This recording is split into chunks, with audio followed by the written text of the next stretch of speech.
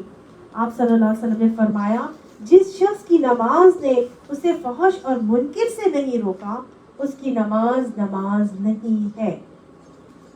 تو نماز کی حفاظت پھر اصل میں کیا ہے کہ جو تربیت نماز نے کی تھی اس کو نماز کے اس ایکسرسائز کے بعد وہ وعدے معاہدے جو اللہ سے ہم نے کیے تھے, وہ جو تربیت ہم نے حاصل کی تھی, اس کو نماز کے ٹائمز یا نماز کی اس ایکسرسائز کے بعد بھی جاری اور قائم رکھا جائے.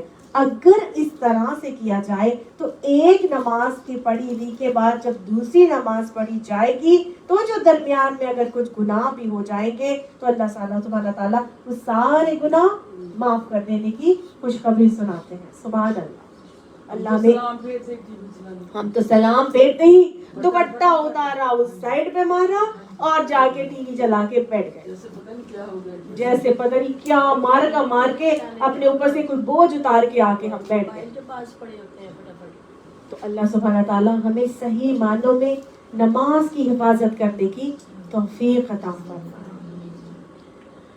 تو اب جو نماز جو قرآن کو مانیں گے اور آخرت پر یا مانیں گے پھر ان کا رویہ کیا ہوگا. دوبارہ پڑھتی ہوں والذین یؤمنون بالآخرۃ یؤمنون بہ, وہی پھر اس پر ایمان لائیں گے وہم علی صلاتہم یحافظون, اور پھر ان کا رویہ یہ ہوگا کہ وہ اپنی نمازوں کی حفاظت کرنے والے ہوں گے. اللہ ہمیں ان خوش نصیبوں میں شامل فرمائے. اللہ ہماری اولادوں کو بھی نمازوں کی حفاظت کی توفیق نصیب فرمائے. اللہ ہماری ذریت میں قرآن کی وراثت لکھ دے. وَمَنْ أَظْلَمُ مِمَّنِ افْتَرَىٰ عَلَى اللَّهِ كَذِبًا, اور اس شخص سے زیادہ بڑا ظالم کون ہوگا جس نے اللہ پر جھوٹ گھڑا. او قالا, یا یہ کہا اوحی الیہ, مجھے میری طرف وحی کیا گیا ہے, ولم یوحی الیہ شیء, حالانکہ اس کے اوپر کچھ بھی اس کی طرف وحی نہیں کیا گیا. ومن قالا, اور جو کہتا ہے سأنزل مثل ما انزل اللہ, مجھے بھی وہی نازل کیا گیا ہے جو اللہ نے اتارا ہے. یعنی یہ کس کے لیے بات کی جا رہی ہے؟ جھوٹے داعیان نبوت کی بات کی جا رہی ہے کہ وہ شخص اس شخص سے بڑھ کر ظالم کون ہوگا جو یہ کہے کہ مجھ پر بھی وحی آئی ہے حالانکہ اس کے اوپر کوئی وحی نازل نہیں ہوئی, یا جو اللہ کی چیز کے نازل کردہ چیز کے مقابلے میں یہ کہے کہ میں بھی ایسی چیز نازل کر کے دکھا سکتا ہوں. تو جھوٹے داعیان نبوت 30 جو ہے نا وہ دجال دوسرے جھوٹے داعیان نبوت آئیں گے. آپ صلی اللہ علیہ وسلم کے دور میں ہی 3 داعیان نبوت تو آ چکے تھے, اسود انسی, مسلمہ کذاب, اور 4-5 کی بات آتی ہے کہ آپ صلی اللہ علیہ وسلم نے باقاعدہ ان کو ختم کرنے کے لیے جو ہے نا وہ لشکر بھیجے, اور ساتھ ہی حضرت ابو بکر نے بھی پھر آپ صلی اللہ علیہ وسلم کے بعد جو جھوٹے داعیان نبوت کی سرکوبی کے لیے لشکر روانہ کیے تھے. تو یعنی کہ جو خود سے خود کہے کہ مجھ پر بھی وحی آئی ہے یا میں بھی وہ چیزیں نازل کر کے دکھا سکتا ہوں, تو اللہ سبحانہ تعالیٰ نے کیا کیا ہے, آپ صلی اللہ علیہ وسلم کو آخری نبی بنایا ہے اور اس کے بعد نبوت کا سلسلہ ختم کر دیا ہے. اس کے بعد اب آپ نے فرمایا میں خاتم النبی ہوں, میرے بعد نہ کوئی وحی نبی ہے نہ کوئی رسول ہے, اور نبوت کا سلسلہ اب ختم کر دیا گیا. تو جب نبوت کا سلسلہ ختم ہو گیا, نہ ہی کوئی وحی نازل ہو سکتی ہے اور نہ ہی کوئی اللہ کی طرف سے کوئی پیغام اب نازل ہوگا. سچے خوابوں کا آنا ایک آخری چیز رہ گئی ہے 46 نبوت کی چیزوں کے اندر سے, جو کہ 46واں حصہ ہے کہ آج بھی اب سچے خواب آتے ہیں. لیکن کسی بھی کو اگر سچا خواب آئے گا تو اس سچے خواب کے اندر دین کا پیغام نہیں بھیجا جا سکتا. اس بات کو سمجھ لیجیے اچھی طرح. کوئی یہ نہیں کہہ سکتا مجھے بھی خواب آیا اور مجھے اللہ نے خواب میں یہ کہہ دیا ہے کہ تم بھی جو ہے نا وہ نبی ہو اور تم نے اب جا کے یہ باتیں بتا دینی ہے. ایسا نہیں ہو سکتا. اس خواب کو حجت نہیں مانا جائے گا. سچے خواب تو مشرکوں کو بھی آ جاتے تھے, فرعون کو بھی آیا تھا, اور یوسف علیہ السلام کے دور میں اس بادشاہ مصر کو بھی آیا تھا. تو سچے خواب تو آ سکتے ہیں, لیکن یہ نبوت کا معاملہ نہیں ہے. نبوت کے حصوں میں سے ایک حصہ ضرور ہے, لیکن اس کو نبوت بنا دینا یا کہہ دینا کہ اللہ نے مجھے کوئی وحی کا پیغام دیا ہے، وحی کا سلسلہ ختم ہو چکا ہے. الیوم اکملت لکم دینکم واتممتم علیکم نعمتی ورضیت لکم الاسلام دینا. کی آیت کے نزول کے بعد اب کوئی کسی بھی پیغام کو دین کا حکم یا حجت بنا کے پیش نہیں کر سکتا. سمجھ آ گئی؟ اگر کوئی کرتا ہے تو سمجھ لیجئے کہ اس کا انجام آگے دکھایا جا رہا ہے. پہلے تو اللہ نے کہا اس سے بڑا ظالم کون ہوگا جو اللہ پر جھوٹ گھڑے، یعنی یہ جھوٹ ہوگا اللہ کے پر گھڑنا کہ جی میرے اوپر بھی کچھ نازل کر دیا گیا ہے. اب ایسے جھوٹے لوگوں کے لیے معاملات کیا ہوں گے؟ وَلَوْ تَرَىٰ إِذِ الظَّالِمُونَ، اور کاش کہ تم دیکھو کہ جب ظالم، یہ کون سے ظالم ہیں؟ یہ جھوٹے داعیان نبوت، ان کے بارے میں کہا جا رہا ہے. کاش تم دیکھو کہ جب ان جھوٹے داعیان نبوت کا حال یہ ہوگا کہ فی غمرات الموت، وہ موت کے اندر بے ہوشیوں میں ڈبکیاں لگا رہے ہوں گے. سکرات الموت، غمرات الموت میں ڈبکیاں لگا رہے ہوں گے، یعنی کہ یہ موت کی جان کنی کا معاملہ ہے. اس ٹائم کا بتایا جا رہا ہے، اس وقت کا حال تم دیکھو کہ جب والملائکۃ، موت کی بے ہوشیاں ہوں گی اور اس میں وہ ڈوب رہے ہوں گے، اور ملائکہ جو جان کنی کے لیے آئیں گے، یعنی کہ ملک الموت جب آئیں گے وہ کیا کر رہے ہوں گے؟ باسطو ایدیہم، اپنے ہاتھ ان کی طرف دراز کیے ہوئے ہوں گے، اپنے ہاتھ ان کی طرف بڑھا رہے ہوں گے، اور کیا کہیں گے؟ اخرجوا انفسکم، اپنی لاؤ، اپنی جانیں نکالو، اپنی جانیں نکالو. یعنی ان کی جانیں نکالنے کے لیے دراز کر رہے ہوں گے ان کے اوپر ہاتھ. آپ صلی اللہ علیہ وسلم نے اس کو ایک بہت ہی لمبی طویل حدیث میں بھی بتایا ہے، اور آپ صلی اللہ علیہ وسلم نے اس کا پورا نقشہ کھینچا، اور قرآن میں بھی بتایا گیا نا کہ والنازعاتی نشطا، کیا ہے؟ والنازعاتی نزعا والناشطاتی نشطا. تو اس میں کیا ہے؟ نازعاتی نزعا یعنی کہ حالت نزع میں جو ڈوب کر کھینچ کر نکالتے اور آہستگی سے نکال لے جاتے ہیں، اور کچھ وہ فرشتے ہیں جو کیا کرتے ہیں؟ بڑی اندر ڈوب کر کھینچ کر نکالتے ہیں. جی بند کھول بند جو ہے نا وہ کھولتے ہیں. تو یہی بات نبی صلی اللہ علیہ وسلم نے حدیث میں بھی بتائی کس طرح سے مفہوم ہے کہ جب تم میں سے کسی نیکوکار کی جانکاری کا معاملہ ہوتا ہے تو فرشتے آتے ہیں اور بہت خوبصورت شکلوں میں آتے ہیں، اجلے لباس میں آتے ہیں، ان کے ہاتھ میں ایک نہایت خوشبودار کپڑا ہوتا ہے، اور وہ اس کی طرف ہاتھ بڑھا کے کہتے ہیں کہ آؤ اپنے رب کی طرف. اور اس کو جنت کی شاخ دکھائی جاتی ہے، اور اس شاخ کو لینے کے لیے وہ لپکتا ہے. تو فرشتے اس کی جان اتنی آہستگی سے نکال کے لے جاتے ہیں جیسے خوشبو کی بوتل کا ڈھکن کھولے اور خوشبو نکل جاتی. جب اس کے برعکس اگر تم میں سے کوئی بدکار شخص کی روح نکال جاتی ہے تو نہایت کبھی شکلوں والے، گندی کالے سیاہ شکلوں والے، کالے سیاہ کپڑوں کے اندر خونخوار شکلوں والے فرشتے اترتے ہیں، اور ان کے ہاتھوں میں بدبودار ٹاٹ ہوتا ہے، اور وہ کیا کرتے ہیں؟ اپنے ہاتھ بڑھا کے اس کی جان کنی کا معاملہ کرتے ہیں کہ نکالو اپنی جان. لیکن وہ کیا کرتی ہے؟ وہ اپنے جسم کے ہر عضو میں چپکتی ہے، گھستی ہے. اس کو پتا ہوتا ہے کہ میرے ساتھ تو معاملہ بڑا خراب ہونے والا ہے. تو جس اعضاء سے جتنے زیادہ گناہ ہوئے ہوتے ہیں وہ روح اس اعضاء میں اتنی ہی زیادہ گھستی ہے، وہ نکلنا نہیں چاہتی. اور انسان کی جو ہیومن باڈی ہے وہ چھوٹے چھوٹے سے سیل سے مل کر بنی ہے، اور ایک سیل جو ہوتا ہے وہ سب سے چھوٹا ایک خلیہ ہوتا ہے. ہر خلیہ لیونگ ہوتا ہے، اس کے اندر روح ہوتی ہے. تو سوچئے ہمارے کتنے کروڑوں اربوں خربوں سیل سے مل کر ہمارا ایک عضو بنتا ہے، ایک باڈی پارٹ بنتا ہے، اور اس کے ہر عضو کے اندر اگر روح چپک رہی ہو اور باسطو ایدیہم، وہ بار بار اپنے ہاتھ دراز کر کے نکالیں گے اور وہ روح چپکے گی اور اندر جائے گی. وہ کہیں گے اخرجو انفسکم، نکالو اپنی جان، نکالو اپنی جان. وہ نہیں نکلنے کی کوشش کرے گی، تو فرشتے کیسے نکالیں گے؟ حدیث بتاتی ہے کہ اس کو فرشتے ایسے نکالیں گے کہ جیسے گیلی روئی کو خاردار جھاڑیوں کے اندر سے کھینچ کھینچ کے نکالا جاتا. آپ صلی اللہ علیہ وآلہ وسلم نے ہمیں یہ تشبیہ دے دی، گیلی روئی کو خاردار جھاڑی میں سے کھینچ کھینچ کے نکالا جاتا. اس وقت تو میڈیکل سائنس نے یہ سیلز نہیں ڈسکور کیے تھے نا، اس وقت تو نہیں پتا تھا کہ ہمارے جسم کس طرح سے بنا ہوتا ہے، لیکن پیارے نبی صلی اللہ علیہ وسلم نے ایسی تشبیہ دے دی کہ روئی کو نکالنا، گیلی روئی کو کہیں سے نکالنے میں کتنی مشکل ہوتی ہے، ایک عام بندہ بھی سمجھ سکتا ہے. تو وہ نکالیں گے.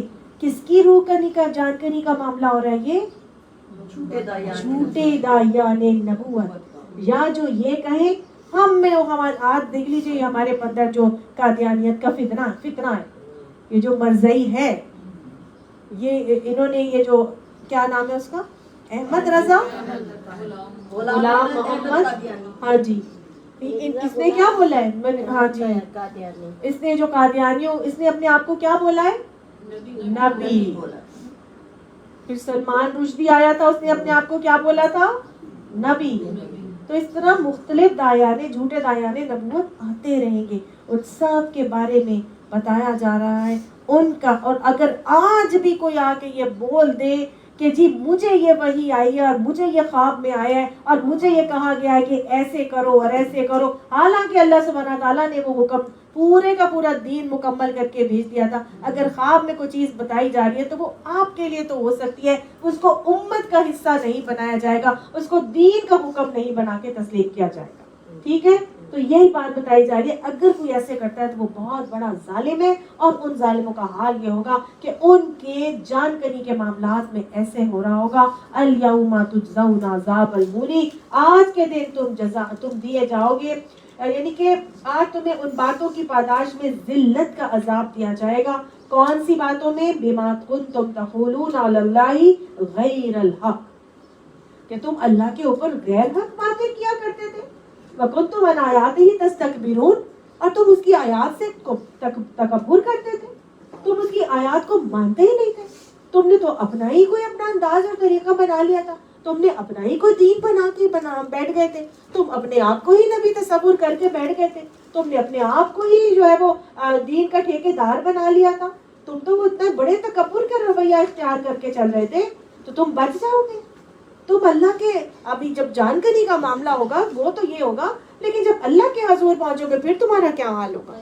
جانکاری کے جو آپ نے پہلے بتائی ہے جی میں، یہ جھوٹے داعیان نبوت کے لیے کہ باقی تو باقی بدکاروں کے لیے بھی ایسا ہی ہوتا ہے. جیسے کہ میں نے آپ کو بتا دیا جو بدکار ہوں گے وہ تو حدیث کا میں نے آپ کو پروف دے دیا نا، لیکن یہاں خاص طور سے جو ذکر ہے یہ جھوٹے داعیان نبوت کے لیے ہو رہا ہے، اور ان کے لیے جو اللہ کے احکامات کو اپنی طرف سے بنا کے پیش کر دیتے ہیں.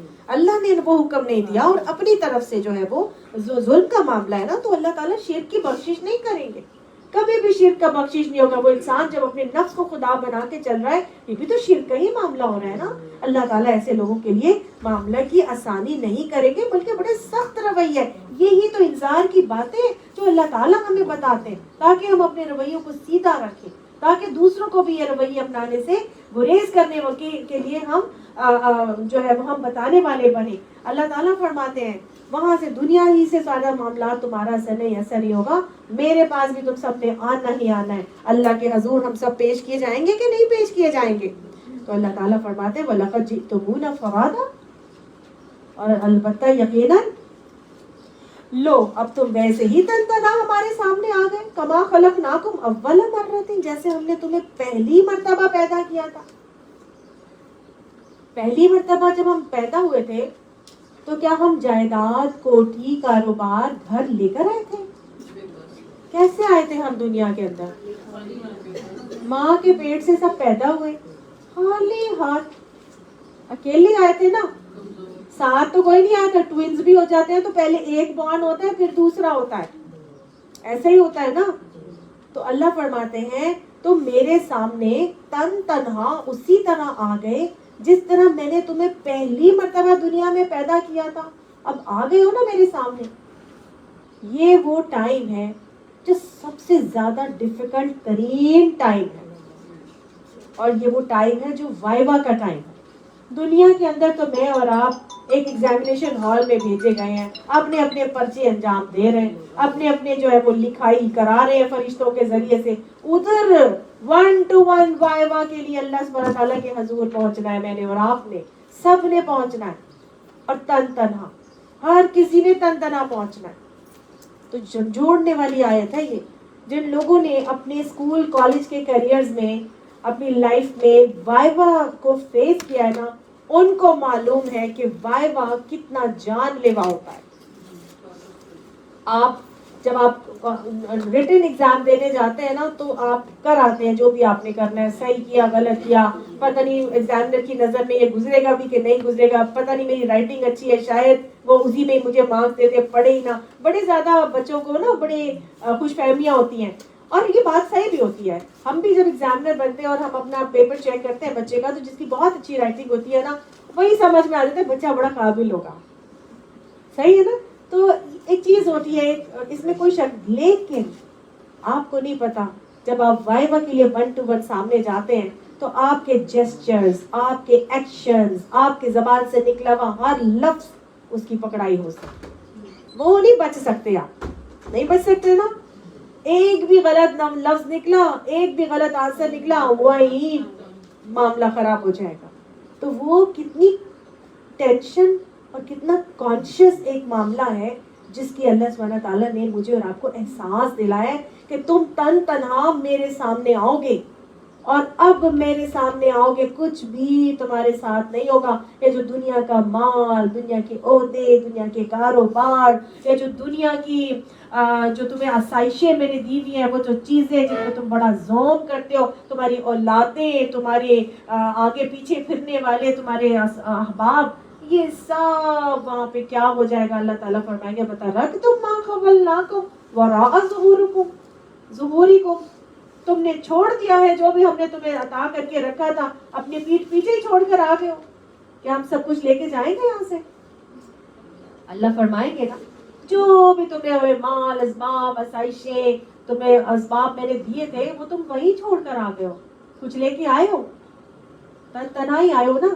آپ صلی اللہ علیہ وسلم نے فرمایا تھا کہ جب کوئی شخص فوت ہو جاتا ہے تو عمل کا سلسلہ منقطع کر دیا جاتا ہے, سوائے 3 اعمال کے جو اس کے ساتھ جاتے ہیں.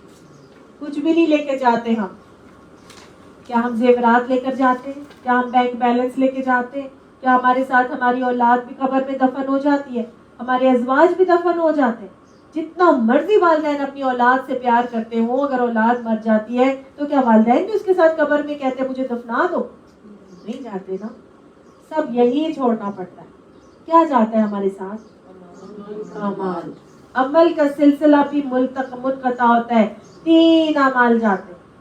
ایک وہ علم نافع جو تم کسی کو سکھا کے آ گئے, نفع بخش علم جو ہم نے کسی کو سکھا دیا, وہ نفع بخش علم جب تک اس پہ عمل ہوتا رہے گا وہ ہمارے لیے صدقہ جاریہ کے طور پر جمع ہوتا رہے گا. دوسرا وہ مال جو تم نے صدقہ جاریہ میں لگا دیا, صدقہ جاریہ میں خرچ ہوا مال جب تک لوگوں کو فائدہ دیتا رہے گا, اس سے ہمیں فائدہ اور نیکی ملتی رہے گی, اور قیامت تک بھی اگر وہ جاری رہا تو ملتی رہے گی. جیسے کسی نے درخت لگا دیے, صدقہ جاریہ میں کوئی درخت لگا دیے, تو کیا ہے, جب تک اس درخت سے لوگ فائدہ حاصل کرتے رہیں گے, ہمارے نامہ اعمال میں اس کا اجر لکھا جاتا رہے گا. کوئی کنواں کھدوا دیا, کوئی گھر بنوا دیا, کوئی مسجد بنوا دی, کوئی اسپتال بنوا دیا, کوئی بھی اچھا کام کروا دیا, کسی کو قرآن پڑھا دیا, کسی کو سکھا دیا, کسی کو نماز سکھا دی, کسی کو کوئی اچھا علم سکھا دیا, عمل سکھا دیا, یہ سب کیا ہے؟ یہ صدقہ جاریہ, علم نافع ہے. مال جو صدقہ جاریہ میں لگا دیا, اور پھر وہ تمہاری نیک اولاد تو آپ کے اندر سے پیدا ہوئی نا, آپ بچپن سے اس کے ساتھ اس کو سکھاتے آ رہے ہیں, اس کی نس نس میں آپ کی سرائیت کر گئی ہیں تمام چیزیں. تو وہ نیک اولاد اگر آپ کی نکل آئی تو وہ تمہارے لیے صدقہ جاریہ بن گئی, جو تمہارے لیے بخشش کی دعائیں کرتی ہے. کوئی اور دوسرے کے لیے نہیں کرتا. والدین کے لیے بخشش کی دعائیں اولاد ہمیشہ کرتی رہے گی. ادھر ادھر کے لوگوں کو پھر بھی انسان بھول جاتا ہے, لیکن والدین دماغ سے نہیں نکلتے.